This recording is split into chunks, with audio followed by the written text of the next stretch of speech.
So I came back on because I am now working on a couple of the Kiwandi inspired pieces, and I wanted to share with you. So if you are new to the channel, we create with all recycled materials, fabrics, and supplies. And it's our way to give the earth a little hug. And if you're coming back, thank you so much for coming back. I'm going to put the camera down so you can see me working, and I will talk to you as I work so you know what's going on. Okay, so this piece is a piece that we had designed previously, and I'm just fixing this right here because this seems a little off. But we had designed this together, and we laid out these pieces. And this piece actually was a little while ago, I believe. And someone had asked me, hey, can you start from the middle and go outward? And this is not typically the way I stitch Kiwandi. The way I stitch it typically is from the outside towards inside. And that way I feel really comfortable with that. But I said, you know what? I love the questions. They always pose a little bit of a challenge. They sometimes pose a challenge. So I'm going to go ahead and, so I'm continuing this. And, but yeah, I said, I'm going to go ahead and try that. And it's not so bad. I'm not extremely fond of it. And I'm just going to put this down so you can see the sashiko stitching, and it's just grabbing a few running stitches, typically several to about 4, and you push the needle through. You don't pull it through, but you push it through, and that is because you are going through, and then a number of stitches, and then you just kind of give it a little tug, make sure it's nice and snug, and don't worry about if they're perfectly straight or not. So that's something. Now, Kiwandi is an art that originates from, actually the roots go back to Africa. It became known and out in public about 40 years ago. About 40 years ago, people had started to notice it, but it was in the past 10 years that it's become very popular. It is, quilts are created by the city women of India in Karnataka, and Dr. Henry Druell is one of the top members of I don't know the exact name of the association, but he helped greatly in bringing this to our attention and helping the women sell their quilts. So he and his team did a really, really, really beautiful job in that. So I talk about it in the book, and I give you contact on how to get more information. If you look up Dr. Henry Druell, you will find, he will come up on the internet, you'll find him. But I take the inspiration from the city women of Karnataka of India who create this, because they have a specific structure. So I am just pulling some of their structure, which is why it's called inspired. So now you notice I'm staying about a fingernail. I'm trying to stay about a fingernail between my rounds. And every time I go up another row, I turn my piece completely around so it's facing me. And I'm always repeating that because I just think it's important. It just helps you, be a little more comfortable and be able to see your stitches. And so now I'm coming up here. So I'm going to turn this around. and about a fingernail between this row. And like I said, typically I do not go like make it this way from the middle out. Now I do understand some people do that, yes, but I don't. I typically go from the outside in, but there, when you are inspired and you're creating based on your inspiration and your own creativity, you may create, you know, a little bit of a method of your own that's really comfortable and fun for you. And I always encourage that. So now I'm going to go one more stitch down, and I'm turning this way. Okay, and now I'm going, and you just notice I'm just going around. The key to it is to, when you get to your corner, you always want to make sure that you're about a fingernail between the last row. Hi, how are you? Hi, I can see your name's coming up a little bit. The screen is tilted, so I'm not seeing you really, really well, but I can see that you are with me. And hello, welcome, happy Friday afternoon. So you can see, I'm going to pull this out as I go along, that I'm staying about a fingernail between the rows. Now, having said that, a lot of times I have come back around and like I did here, I kind of came back around and I did extra rows in between. I just did that because whoops, this came off, because I felt like it needed, the patches needed some extra stitching, and I thought that was the best way to do it is just to go around a couple of more times, and you already have your outline in all your rows. So when you do that, it's pretty easy to find a way to kind of just jump in, start at your corner, you know, start at a corner, and that's the best way to do it, I believe, anyway. So now I'm turning it because you see, I'm just going to lift this so you can see. I'm using my inner, right here, my last row as my guide. That's my corner, so now I'm turning. And I bring it out, like I'm trying to get, I want to make sure I have some space between there. And typically I'll pick it up like this. I got to move this. I'll pick it up and, whoops, I don't want to pull that off there. I don't have a lot of thread left here, that's okay. We can always rethread it. But I'll pick it up and then stitch. Okay, now when I do a lot of stitching of the Kiwandi and the Boro, a lot of times, yes, my nails will break. They will break. It just happens. Now, yes, you can wear thimbles if you're used to that, and if you're comfortable with that. I've tried it, and I just can't get really comfortable with them.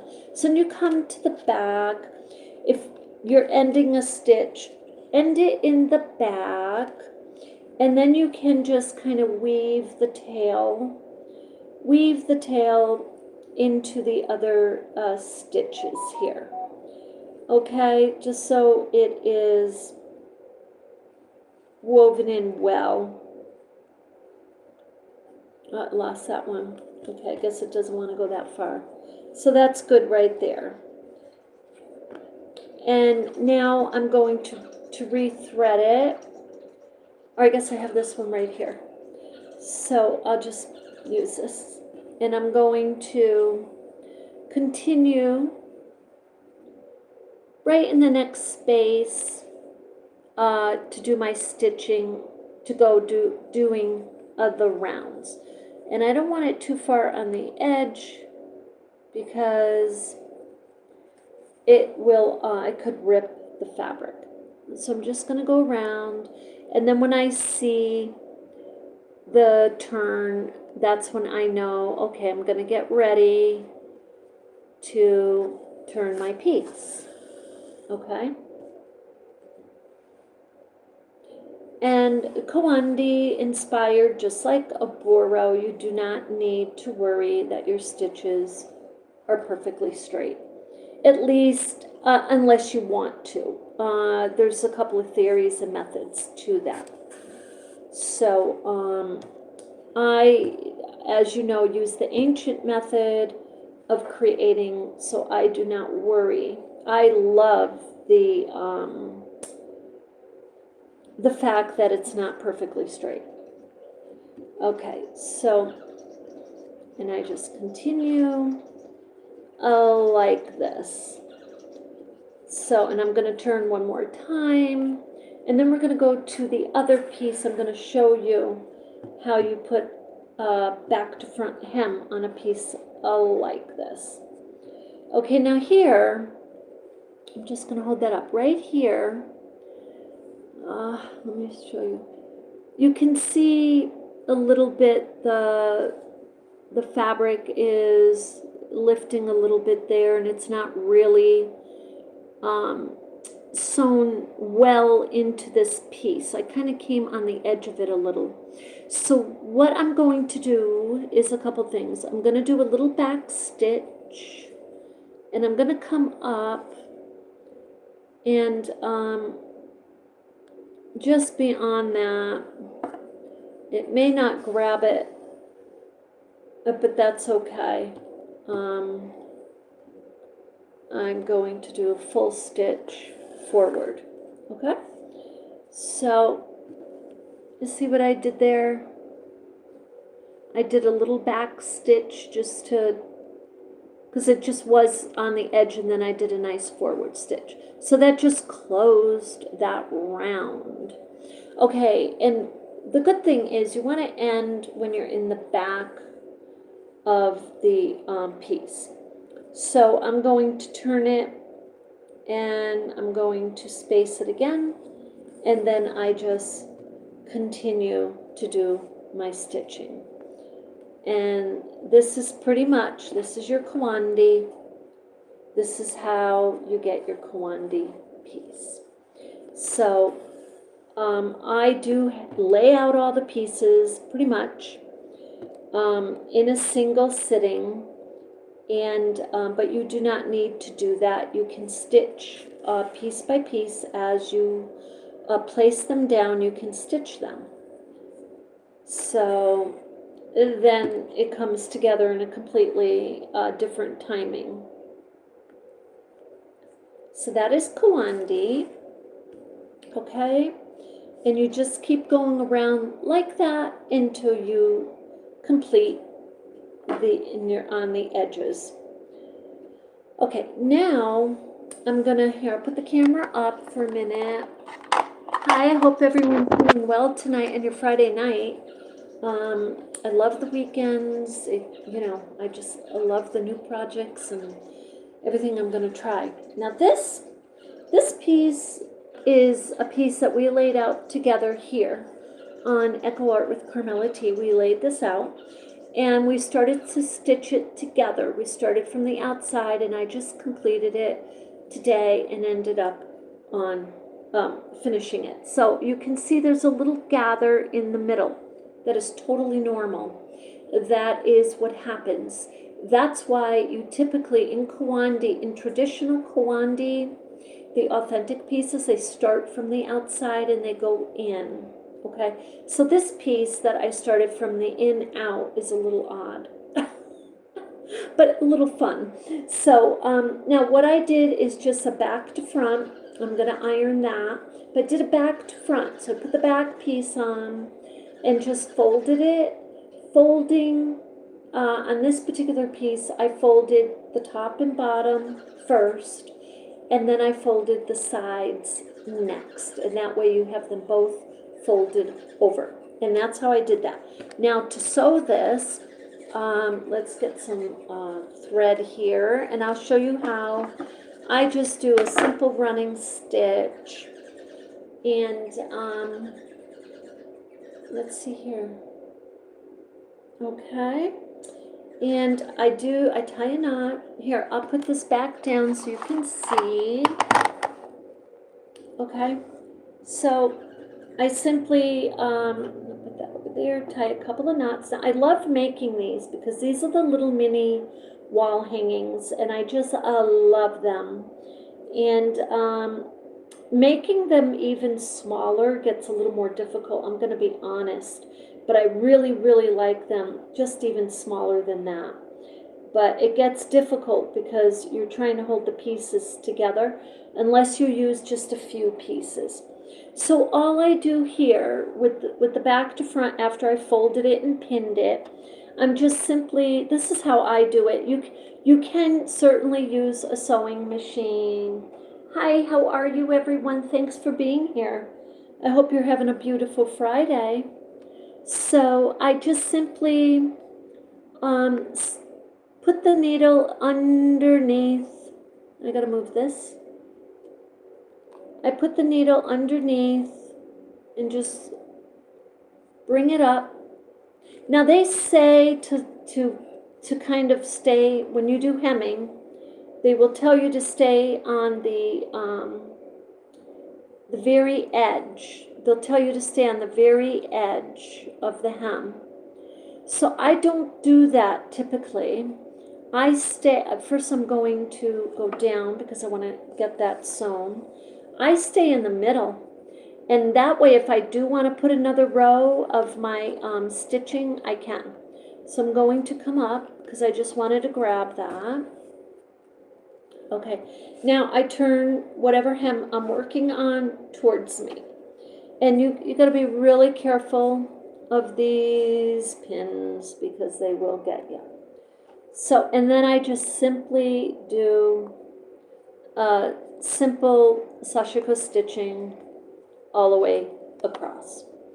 And like I said, I stay in the middle. So this one just came off the needle. Okay, so I'm going to put it back in. There we go. All right, and that's how I do it. And it's, to be honest, if you go once around, it really is plenty. I'm going to be honest, it's plenty. Here I want to do a little back stitch because I made that go real. You could do a back stitch straight across, but if you do that, which is kind of what I'm ending up doing here, if you do your back stitches, your sashiko, visible stitching, back stitch, when you get to the end, you're not going to be able to pull it snug. You got to pull it snug like that every time after you do your back stitch. Okay, now mind you, you're going through, which is why you see me pushing it like that, because guess what? I'm going through this layer, the back layer, there's your back stitching there, and I'm coming up through these layers, which is 2 more, and then the top. So 4 layers I'm coming through. That's what's happening here. And that's why my tail keeps slipping off a little bit. So I'm going to take that off.